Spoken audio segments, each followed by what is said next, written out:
So with Ledgerbound, it's just the script. And so so you have to imagine, that's why I applaud folks like a Chearni, like actors that come in there and take the words off the page and give it life. It takes a great director, good writers, great actor, and a good engineer to be ready for that. Yeah. And so that's what we see. It's just an Excel sheet or just a Word doc. That's it.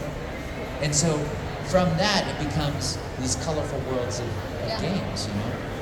And so with video games, I find that there's not nearly as much rewriting as with anime. 1000%. With anime, I am rewriting, as a director, I'm directing a show right now called Chainsmoker Cat. And so, okay. That trailer just came out. Or the series just came out? Yes, so the first episode I think is, if it's not out now. I think it's out. Okay, because. Wow, that's an insane turnaround. Well, because there's a role in it that's not finished being recorded yet for episode 1. If And it's out episode- right now. Wow. So I've just seen like stills and clips and some Okay, people good, reacting to it. because Cool. when I landed last night, I immediately went to the hotel room and directed a session for that show. Yeah. Whoa. And so the first So it's supposed episode, to be out now. we haven't finished with one character yet, so I hope it's not out. Interesting. So, but Okay. I did want to ask, because you said when you landed, you went right into work mode. What does voice acting look like for you guys? Because I know some people, like the Has-Been crew, they have a studio they go to. Do you guys go to a studio? Do you record from home? It's a hybrid. So when I first moved out to LA, I moved out to LA. 2013, 14? That's when I moved. No, Maybe earlier, 2011. Yeah, 2010. okay. And so I always had a remote setup, always had a booth ready to go. When I first moved out, Dragon Ball Z, they would record from my spot. So Goku, Sean Shuma would come out. Damian Clark was here, came out and recorded some Borderlands stuff from my spot. Just because I like tech and audio and engineering and all that kind of stuff. So when the pandemic came, I'm like, this is perfect. Number one, I love being at home. But number two, I'm already ready to go with recording. But that's where it kind of became this thing where it's a real hybrid situation where there's recording at home, but there's also still very much recording in studio. I like both.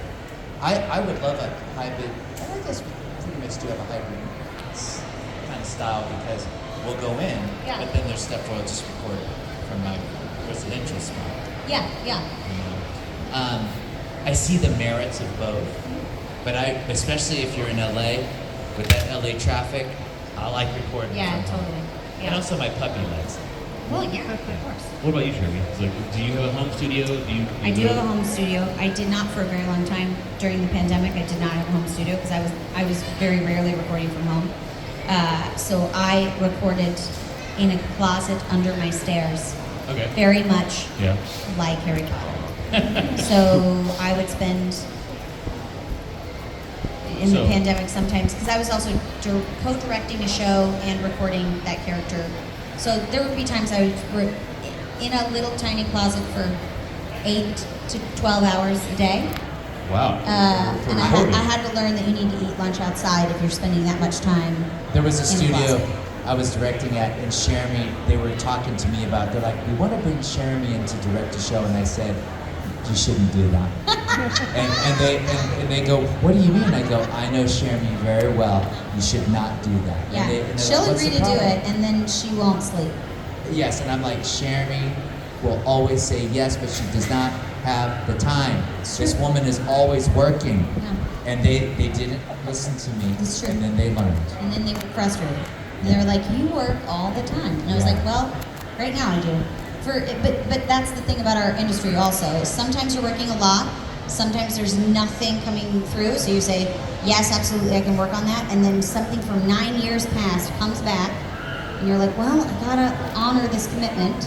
I've gotten a little bit better about it since I had a child, because any free time I have, I want to be able to dedicate to her while she is young and wants to hang out with me. Yes, So, there yeah. will come a time where they don't want to be around. Yeah, so I'm gonna soak up that more. So she gets to travel with me and do all that fun stuff. We've asked her a couple of times, do you want to not go to this convention? Do you want me to try to figure out a way for you to stay home? She's like, well, you need my help. I said, that's very fair. I do need your help. She's 9 months old, by the way. Yeah. Aww. She's 2, but Aw. still. I mean, close. Yeah. But so I just want to ask you guys, because you two have worked so often with one another. Do you ever get tired of each other? No, we're like siblings. Well, so that's two different answers. You're like, no, we're like siblings. Yeah, but like. I get tired of my sister. Oh, well, I mean, I'm an only child. So you always wanted a sibling? No, but I mean, I imagine that if I did have one, this is what it would be like. Yeah. That's sweet. Yeah. Yeah. So it's like, it's when I see Chearni, my thing is Also, that, we don't see each other very often at all. and we live really close by each other. But We have a running joke for, I don't know, 15 years. We're like, we're going to meet for dinner. We're going to meet for lunch. so rare. It, like, never happens. And so I Well, always there's a think lot of great food options in Albuquerque. That's true. Yeah, there yeah. are. I always think of Chearni and like Tia and stuff. They're frozen in time as to when I met them. So like I always Yeah. think Chearni and Tia are like, you know, Like, 21, 22. Yeah. And then I'm like, Chearni has a 9-month-old. Did you ask your parents about that? But yeah, you know, you're a couple years beyond that. Yeah, a couple of years. Yeah, so. Yeah. So you mentioned earlier about the difference between recording anime and video games. Like, is there something that you just like, some kind of voiceover work that you don't? Which one is the biggest challenge for you? Voiceover, a video game, anime, acting, physically? Okay, so for voiceover work, what I think can be challenging, and this has been a new process for me, it's a different challenge in stamina. When you're on set for a television show, for a movie, you show up at 5 o'clock in the morning and you sit in a trailer, and then you have to be like ready to go at a moment's notice, but also like relax and not like burn yourself out, and then show up to set and do this really emotional scene or whatever the case is, and then leave. Different discipline. It's a different discipline. Oh, yeah. For voiceover, you know I'm going to be recording for this project from 9 to 9:30. Then I'm going to do 11 to 1 at this place. Then I'm going to do 2 to 6. And maybe I'll do 7 to 8 for pickups. And then you've got to do auditions when you get home.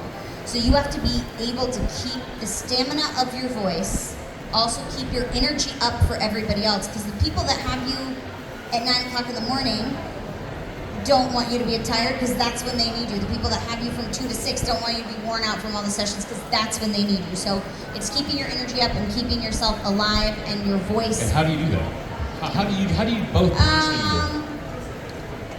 I don't know. I guess the easy answer for me is I love what I do. If I didn't love what I did, I would not continue to do it, because there are times that it can be very, very challenging. So when you have a job and you have a session, that's like a moment of celebration. It's very exciting to see everybody. Also, we haven't seen those directors in a while, so we're excited to talk to that engineer. We're excited to talk to that team. I love telling stories. So I get to go in and like live a story. It's like reading a chapter of a book, watching an episode of a TV show, sometimes literally. So I don't take it for granted. Sometimes you can be very tired. I've been working on a couple projects where I do one video game in the morning and a separate video game at night every single day. And so keeping those games tracking and not getting the two confused can be a little dicey. Yeah, I think it's a different, as we were talking about, just a different discipline for each production. Yeah. Because there's nuances. Like, I think the people that have longevity in the industry understand that there's not one size that fits all. Correct. And so the way that we approach a session with a director that we know is different than we approach it with ones that we don't know. It's different than we would approach a session where there's clients in the room. Correct. Versus, and so, Or even like a 30-minute session versus a 4-hour session. Yeah, It's a different way that you act in those sessions. the most challenging sessions are the ones that have, for me, are the ones that have nonsensical structures in meaning, like a commercial session. So there's different goals in a commercial session. The client, and aspects of the client are like, hey, we have him for 2 hours. We need to justify that. So we need to keep him here for those 2 hours. Yeah. Where my goal is, I just want to give you the best performance. Well, this person over here is like, well, we got that in the first 15 minutes. Yeah. But then these people over here are like, but we got him for 2 hours. And so what ends up happening in a commercial session is that you're doing the lines 30 or 40 times when you got the take in the first 5. So Or when you have 2 clients, a director, a producer, a writer, everybody else has a different idea of what they're looking for. Oh, they start butting heads. And they start butting heads. Different and so discipline. And then the good discipline is like reason. where you just have to step back and let Yeah. the cat and dog fight, and you're there as the vulture to eat whatever carcass is left after.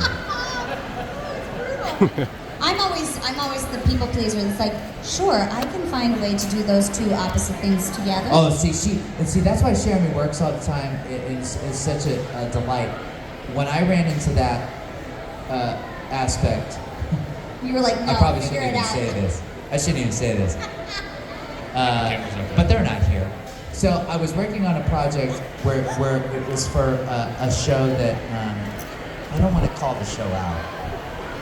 Don't call the show out. I won't call It's it show. okay. Yeah. But when we were working on the character, it was a prelay show. So prelay means I'm creating the character. I'm creating the Yeah, base. the tone isn't established, the animation isn't established. So talking about what Chearni was just saying, the writers were there and the director was there, and they liked what I did in the audition, and so they played the audition and I'm like, okay, and I gave them exactly what I did in the audition. Well, then they start throwing a lot of, which I understand. The writer lives in this world. They have a lot of different adjectives and world building that they're throwing at me. But the thing is like, when you go to a restaurant and you eat a breakfast taco, they don't tell you every ingredient in that tortilla. They just go, it's lard-free and it's flour or corn. But you know that on the nutritional label, there's 50 other ingredients. They're not telling you those. They're just saying, gluten-free or not, do you like flour or corn? They simplify. The writer comes in sometimes, and they're like, riboflavin, soy lecithin, B12, blah, blah, blah. And I'm like, all I need to know is if you want flour or corn. Because that's what this is. Not every case, but that's what this was. And so then they're telling me, and then the director's like, but we've got a spinach option. And so then they're telling me about that tortilla. And so I'm trying to give them these tortillas. And so I'll press the masa, and then I put it in the oven, I pull it out, and I go, try that one. And they go, that tastes like it has a little bit of cilantro in it. I'm like, okay. Here's another one. This one's got some sweet corn in it. That tastes like it has some Brussels sprouts in it.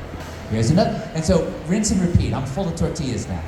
And so Chearni would have said, yeah, on the 12th time. I said, can I forget everything you just said and just give you something and you tell me if you like it? And then I did that, and they go, that's exactly what we want. Yeah, that's a So very... that's how that happened. But you also will leave a session and you won't be like questioning. You'll be like, oh my God, what did I do wrong? No. Although, I will say, in the moments when they give me conflicting notes and I get it right, or they go, that was so interesting, I never feel a greater victory. Like, that's when I go, that's right. Thank you so much. So that's what plays in my head. That's how it goes. Yeah. So that's when I go, like, people pleasing is not a good thing, but also when it works and all the people are happy, fantastic. It can be nerve-wracking too, especially when they start butting heads. It's just like unnecessary. And Yeah. also, to that point, what I'm trying to get better at is, even though I just made it sound like I'm like a fisticuffs guy in the Not booth, at all. I'm really not. No. It's just that what I'm trying to get better at is speaking up so that I can be more collaborative in the process. Oh yeah. Like, for example, Having a more solid idea of this is what I think is what I want. Yes. And that is something I think that comes with experience, because in the beginning when you first start, you're like, I don't want to step on any toes. You want to be a yes man. Yes, and you also don't want to, because there are some studios or some projects, some directors where they'll say, I don't want any feedback. So it's also like getting to know the vibe in the room, and so you just want to like do the job and be quiet.